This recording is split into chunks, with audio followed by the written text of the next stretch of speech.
Hello दोस्तों, जब आप कोई भी ब्रिज पे जाते हैं, पुल या पुल पे जाते हैं, तो आप देखते होंगे इस तरह का जो आप इस फिगर में देख रहे हो। तो इस तरह का फिगर में देख रहे हो, इसमें क्या होता है, मेटल होता है। ठीक है, मेटल हो, दोनों साइड से मेटल होता है, मेटल का प्लेट होता है। और उसमें क्या होता है, एक क्या बोलता है, जिग जैग करके एक चोभिया जैसे निकला होता है दोनों साइड से। ठीक है, जैसे आप इस फिगर में देख चुके हैं। तो देखिए वो क्या चीज़ है, देखिए उस हम इंजीनियरिंग टर्म में उसको क्या बोलते हैं, एक्सपेंशन ज्वाइंट बोलते हैं। ठीक है, वो ज्वाइंट होता है एक तरह से। ठीक है, जो आप फिगर में देख चुके हैं। जैसे आप कोई भी नदी में जाते हैं, जैसे गंगा रिवर हो, गंगा रिवर का ब्रिज हो गया, या बहुत सारा जमुना रिवर का ब्रिज हो गया, उस पर आप जाते हैं, उस पर कभी भी जाइएगा तो देखते होंगे आप उस तरह का, जैसे मैं बोला था, मेटल दोनों साइड से मेटल का प्लेट होता है और बीच में वो एक ज्वाइंट तरह होता है। बीच में क्या होता है, खाली गैप होता है।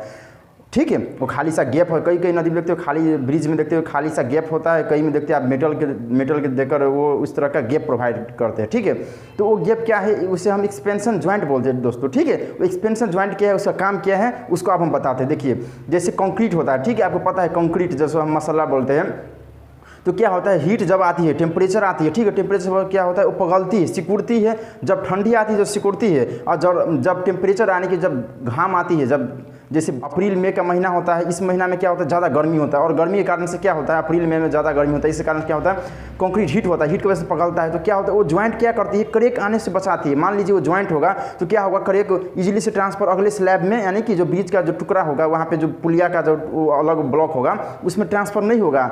ठीक है, पर इन द केस जब वो एक्सपेंशन ज्वाइंट नहीं देते तो क्या होता है, ट्रांसफर होता है, उसके थ्रू क्या होता है, उस सारे ब्रिज में क्रैक आ सकती है। और दूसरा पॉइंट क्या होता है, फर्स्ट से आप एक्सपेंशन ज्वाइंट देने को क्या फ़ायदा है, इस टाइम बाढ़ आ गई, नदी में बाढ़ आ गई, तो क्या होगा, ब्रिज मान लीजिए किसी पॉइंट से टूट गई। ठीक है, तो क्या होता है, जब मान लो एक सिंगल ब्लॉक होगा तो क्या होगा, सिंगल एक ब्रिज का ब्लॉक होता है, क्या होगा, उसके साथ सारा ब्रिज ही टूट जाएगा। पर वो इसमें एक्सपेंशन ज्वाइंट होता है तो वो डिवाइड कर देती है, यानी कि वो ब्रिज का जो पार्ट होता है वो दूसरे ब्रिज में टूटने नहीं देती, वो भी बचाती है। प्लस जहाँ पे रिवर में ब्रिज बना है, वहाँ का जो कभी कोई भी हिसाब से सोइल जब सेटलमेंट होती है, यानी कि सोइल धंसती है, तो इस वजह से क्या होता है, नीचे का आप देखते हो, जिसे हम पायर बोलते हैं, जिसे आप कॉलम भी बोल सकते हो, जनरली पायर बोलते हैं। ठीक है, तो पायर क्या होता है, सेटलमेंट धंसती है, तो इस वजह से क्या आता है, वो स्लैब नीचे धंस जाती है। ठीक है, तो उसकी वजह से वो हेल्प करती है, ताकि वो धंसने, एक ब्लॉक धंस जाए तो दूसरा ब्लॉक ना धंसे। ठीक है, वो पॉइंट भी है। ठीक है, और आप आइए, हम आपको व्हाइट बोर्ड में हम समझा देते अच्छी तरह से।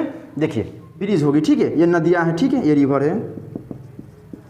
है, और ये क्या है, ये रिवर। ठीक है, ये क्या है, इसे हम पायर बोलते हैं, PEIR। ये क्या है, पायर है। ठीक है, और देखिए ये एक क्या है, ये स्लैब, यानी कि ये पुल या ऊपर से पुल है। देखिए आप बीच में यहाँ पे मैंने गैप दिया, ये एक्सपेंशन ज्वाइंट है। देखिए ये क्या करती है, जब मान लीजिए ये पोर्शन, ठीक है, ये पोर्शन या ये पोर्शन एग्जाम्पल के लिए मान लीजिए, जब डैमेज होगा तो क्या होगा, मान लीजिए ये पोर्शन टूट गई, यहाँ से क्रैक आकर टूट गई, यहाँ ये धंस गई, तो क्या होगा, मान लीजिए यहाँ पे एक्सपेंशन आप ज्वाइंट दिए हैं, तो ये ब्लॉक क्या है, यहाँ से ये ब्लॉक यहाँ से यहाँ इतना डैमेज होगा, इसके साथ ये पूरा डैमेज नहीं होगा। ठीक है, क्योंकि हम यहाँ पे एक्सपेंशन ज्वाइंट दिए हैं। इन द केस ये इस साइड का जो पायर, इस साइड का पायर जब टूट जाएगा तो क्या होगा, ये सेक्शन यहाँ से यहाँ तक डैमेज होगा, ये सेक्शन इधर का बाकी रहेगा। तो इस पॉइंट ऑफ व्यू से भी देता है एक्सपेंशन ज्वाइंट। और साथ ही साथ क्या करता है, जब मान लीजिए किसी पोर्शन से किसी भी कारण से या लोड लगने की वजह से यहाँ पे ये स्लैब है, कंक्रीट का स्लैब है, इसमें क्या क्रैक आएगी, तो क्या होगा, यहाँ पे जब गैप होगा तो ये क्रैक इधर ट्रांसफर नहीं होगा, अगले स्लैब में,